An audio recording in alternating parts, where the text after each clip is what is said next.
Hi, இன்றைக்கி நம்ம என்ன பார்க்க போகிறோம் அப்படின்னா மீல் மேக்கர் சாதம் தான் பார்க்க போகிறோம்.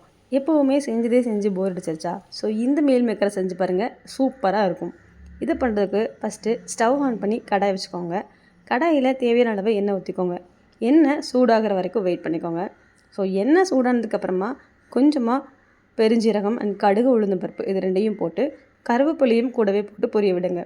அதுக்கப்புறமா பொடி பொடியாக கட் பண்ண 2 மீடியம் சைஸ் பல்லாரி அதையுமே கூட போட்டு நல்லா ஃப்ரை பண்ணிக்கோங்க. கூடவே கட் பண்ணி வச்ச 2 பச்சை மிளகாய் அதையுமே கூட சேர்த்து நல்லா ஃப்ரை பண்ணிக்கோங்க. வெங்காயம் சீக்கிரம் வதங்கிறதுக்காக தேவையான அளவு உப்பும் சேர்த்து நல்லா ஃப்ரை பண்ணிக்கோங்க.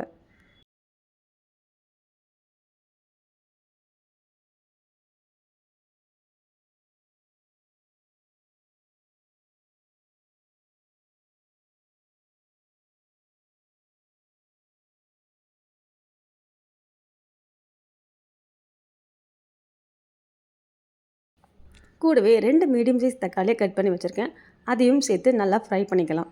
ஸோ தக்காளி வதங்கினதுக்கப்புறமா தேவையான மசாலா பொருட்களை சேர்த்துக்கலாம். உங்கள் காரத்துக்கு ஏற்ப வத்தத்தூள் சேர்த்துக்கோங்க. அண்ட் 1/4 டீஸ்பூன் மஞ்சள்தூள், 1/4 teaspoon garam masala, 1/4 teaspoon chicken masala இதெல்லாம் மசாலாவும் சேர்த்து நல்லா லோ ஃப்ளேமில் வச்சு நல்லா ஃப்ரை பண்ணிக்கோங்க.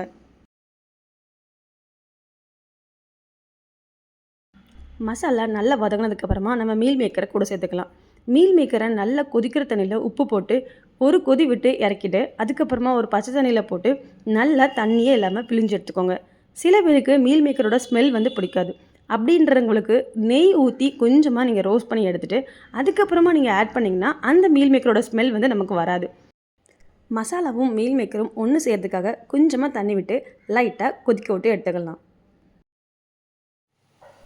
ஃபைனலாக நம்ம பாயில் பண்ணி வச்சுருக்கிற ரைஸையுமே கூட சேர்த்து நல்லா ஃப்ரை பண்ணிக்கலாம்.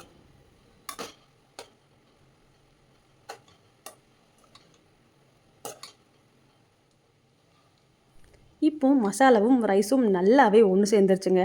ஸோ இது வெறுமனே 10 நிமிஷத்தில் இந்த மீல் மேக்கர் சாதத்தை ரொம்ப சிம்பிளாகவே செஞ்சிடலாம். ஸோ நீங்களும் இதே மாதிரி ட்ரை பண்ணிட்டு எப்படி இருக்குன்னு சொல்லிட்டு கமெண்ட் பண்ணுங்கள். ஃபைனலாக அந்த மல்லி இலை தூத்துறதை மட்டும் மறந்துடாதீங்க.